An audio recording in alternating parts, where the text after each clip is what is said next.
We're not going to give people false hope. We're not going to lead them down the garden path because that's not fair, it's not ethical. And so when I speak to people, I explain, look, you don't want to waste a week while that's happening. So you want to make sure as soon as you have a deal, you send to them, they are ready to move on that deal. Many people who are experts, they're mortgage brokers, aren't actually investors, and I question if they can really give you the same level of service. They just don't quite understand what you're doing. And then obviously you need to progress the deal. You need to get the deal done. You need to keep on top of your mortgage broker, on top of your solicitor, because guess what? One of the biggest challenges I see with many property investors, they're out there finding big deals, Hello and welcome to the Property Magic Podcast. In this episode, I'm going to teach you how you can do more deals and better deals and more profitable deals.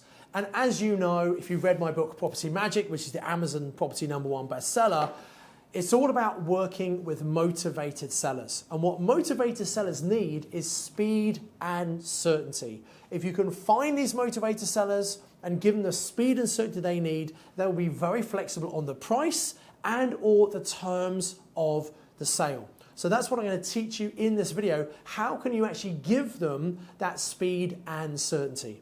Now, before I get into the content, obviously I'd love you to subscribe to this channel and hit the bell icon to make sure you're notified anytime a brand new video comes out. And also please like the video and comment below. Tell me particularly what's been the most valuable thing for you in the content I'm going to share with you today. So in this episode of the podcast, I'm going to assume that you know how to find motivated sellers, and that might be by working with estate agents, it might be using software like Property Filter, it might be looking for off-market properties with landlord letters and networking, etc. But once you've found that seller, how do you help solve their problem? Well, of course, we need to ask them really good questions to find out what really is the issue and what's the problem.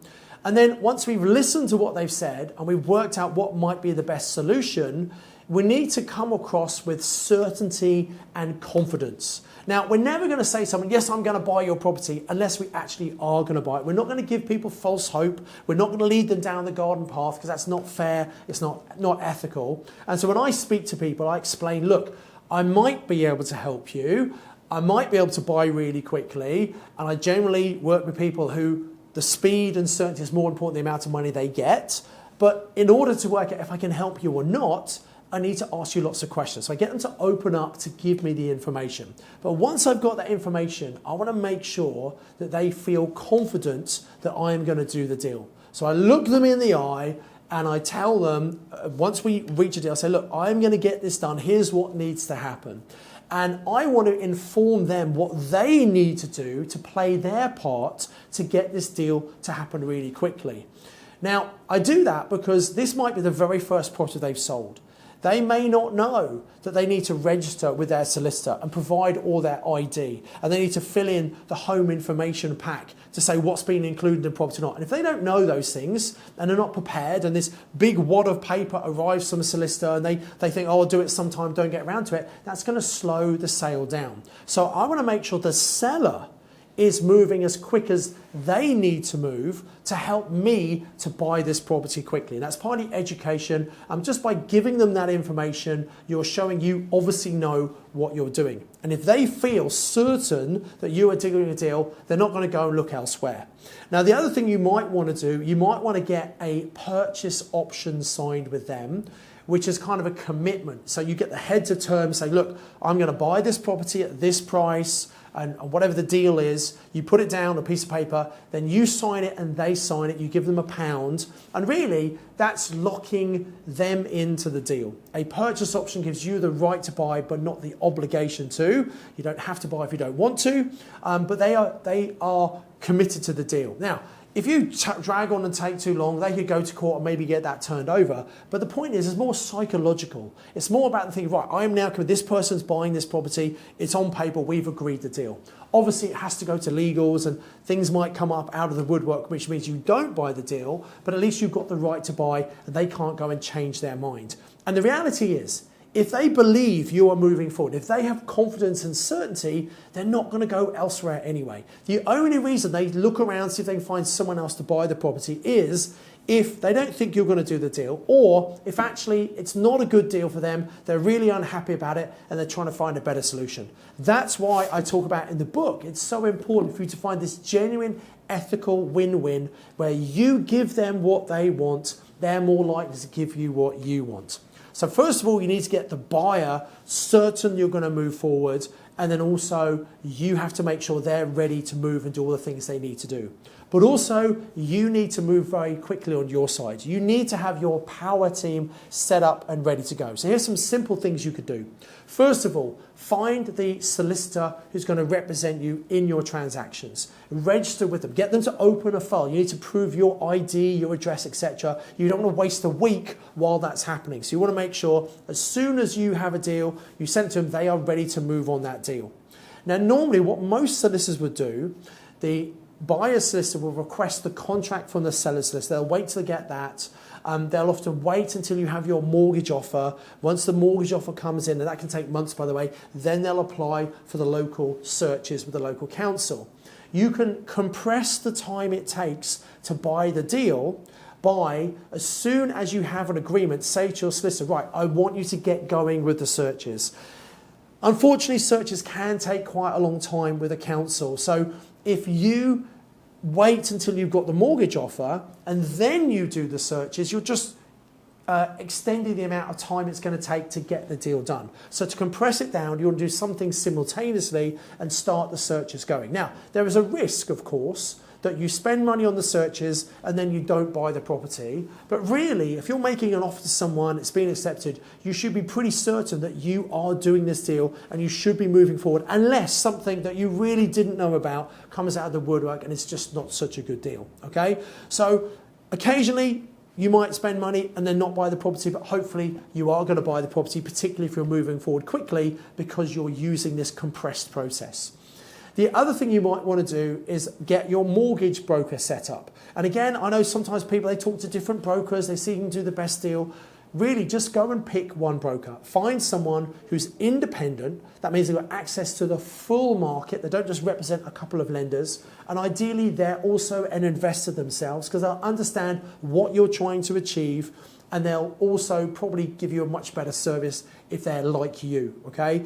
Unfortunately, many people who are experts, they're mortgage brokers, aren't actually investors, and I question if they can really give you the same level of service. They just don't quite understand what you're doing. So get your broker lined up before you're looking for deals, and you might even want to get what's called a decision in principle. Now, this is where you get approved by a mortgage company. To a certain extent, they're not really worth the paper they're written on, because any mortgage lender is going to want to look at the particular property you want to buy. They're going to want to do their survey, etc. But it's just an in principle that, yes, they would lend to you. And that gives you confidence that you are mortgageable, and also it gives the seller confidence. And if you're working with an estate agent, that's a good thing to show them because it gives them confidence as well. So get your broker lined up, get a decision in principle, and as soon as you get a deal, speak to your broker, make sure they understand exactly what's involved, they understand exactly what your plan is, then get the most appropriate mortgage for you. And then obviously you need to progress the deal, you need to get the deal done, you need to keep on top of your mortgage broker, on top of your solicitor, because guess what? You're not the only client. They have other people they're working for as well. And without being a pain, you want to make sure you're getting regular updates and you're moving things along. If there's anything you need to supply, make sure you give it to them as quickly as possible. Not, oh, I'll do it at the weekend. Remember, time is of the essence here. You want to give the speed and certainty to the seller and get deals done quickly. The final thing I want to talk about is your deposit money. One of the biggest challenges I see with many property investors, they're out there finding big deals, but they don't have their deposit money lined up. Now, for many people, deposit money comes from other properties. You might be selling a property, you might be refinancing an investment or your own home, you might have an inherited property. And the mistake that many people make is they wait until they find a good deal, then they refinance the property to give them the deposit money. And the reason they do that is saying, well, I don't really want to have the money sitting there that I'm paying interest on each month waiting to find a deal, because they don't want that cost of the interest.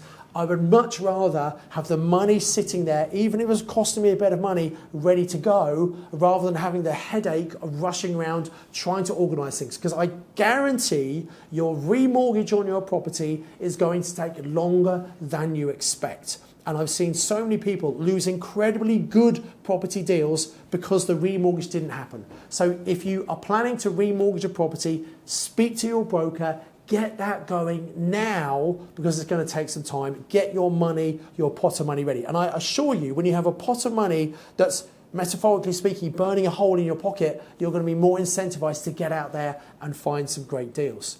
Now, if you don't have equity to release, you've used all of your funds, your savings, etc., the other way of funding deals is working with private investors. And again, you don't want to find a really good deal, then rush around trying to find an investor to fund that deal, because that's very stressful. And also you might end up paying more money than you need to. If you're going to be paying an investor an interest rate, which is why they're lending money to you in the first place, if it's last minute, they might get nervous and they might want a higher rate. So if you plan it in advance, get your money lined up, your deposit funds from private investors, then you're in a much better position to go out and find some great deals. I know a lot of people actually hold themselves back. They don't go and look for deals because they know they haven't got the deposit money and they don't want to let sellers and agents down. I completely understand that, but you can solve that problem by getting the money ready.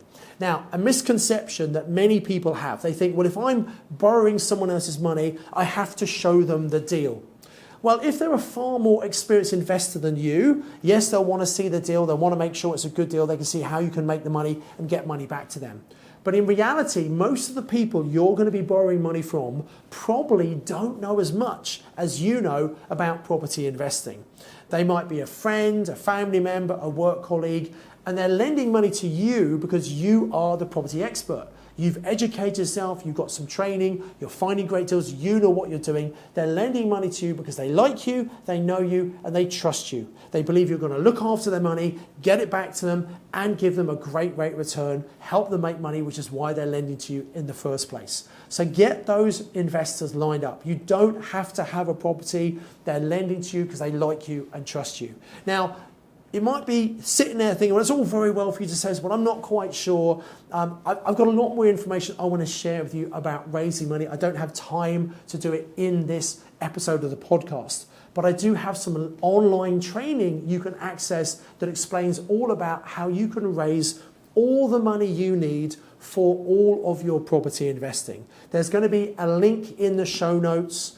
There's going to be a link below the video for those of you who are watching this on YouTube.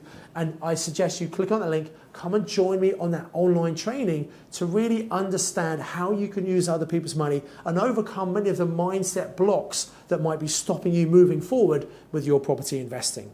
I do hope you've enjoyed this episode of the podcast. Until next time, I encourage you to invest with knowledge, invest with skill.